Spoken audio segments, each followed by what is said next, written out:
நாளைக்கே இந்த அரசாங்கம் தமிழர்களுடைய அரசியல் தீர்வை தரும் என்று சொன்னாலும் அதற்கு தமிழ் கட்சிகள் ஒத்துழைக்கிறது கொஞ்சம் கஷ்டமாக தான் இருக்கும்.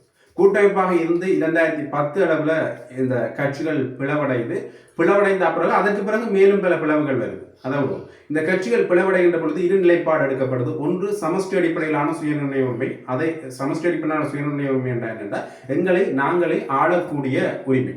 சரி, இது இவ்வாறு இருக்க இன்னொரு வகையில பார்க்கின்ற பொழுது இன்னொரு விடயம் பேசப்படுகின்றது என்னென்னு பார்த்தீங்கன்னா 13 சீர்திருத்தம். இதையிலவே பேசப்பட்ட விடயம் இந்தியாவால் கொண்டு வரப்பட்ட ஒரு திட்டம் 13 சீர்திருத்தம் என்கின்ற பொழுது அதில் காணி போலீஸ் அதிகாரங்களை முழுமையாக கோரியிருந்தார்.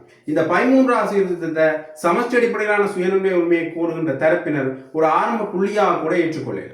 இதுல ஐக்கிய ராஜ்யத்தை இந்த 13 சீர்திருத்தத்தை கோருகின்றவர்கள் ஐக்கிய ராஜ்யத்தில் இருக்கின்ற சில அம்சங்களை ஏற்றுக்கொள்கிற சம்பந்தமான பேச்சுவார்த்தைகளும் இடம்பெற்றுக் கொண்டிருக்கின்ற இந்த சூழ்நிலையில இப்படி பல நிலைப்பாடுகள்ல இருந்தா எப்படி இந்த விடயத்தை நாங்கள் ஒற்றுமையாக கூற முடியும்?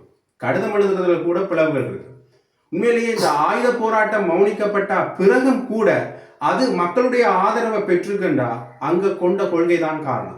அரசியல் போராட்டம் இப்ப இயங்கு நிலையில் இருக்கின்ற பொழுதும் அந்த அரசியல் போராட்டத்துக்கான ஆதரவு பிளவடைந்து இருக்குதுண்டா இந்த கொண்ட கொள்கையில இருக்கின்ற ஒரு பிடிமானம் சரியாக இல்லை என்றுதான் சொல்லுவாங்க. சரி, இது இவ்வாறு கேட்க இப்பையும் சில கட்சிகள் கிளை கட்சிகள் பிளவடைந்திருக்கு.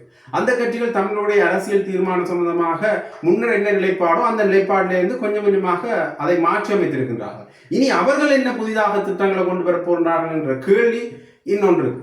சரி, இப்படி இருக்கின்ற இந்த சூழ்நிலையில மக்களுக்குரிய தீர்வு கிடைக்கணும் என்றால் கட்சிகள் ஒற்றுமையாக சேரணும். சரி, இந்த கட்சிகள் இப்போ ஒற்றுமையாக சேரும் என்றுதான் முதல் கட்ட கேள்வியாக இருக்கின்றது. அப்ப கூட்டமைப்பாக இருக்கின்ற பொழுது தமிழர்களுக்கு என்ன அரசியல் தீர்வு கிடைச்சது? எனக்கு தெரியுமெண்டா கமெண்ட் பாக்ஸ்ல கமெண்ட் பண்ணுங்க.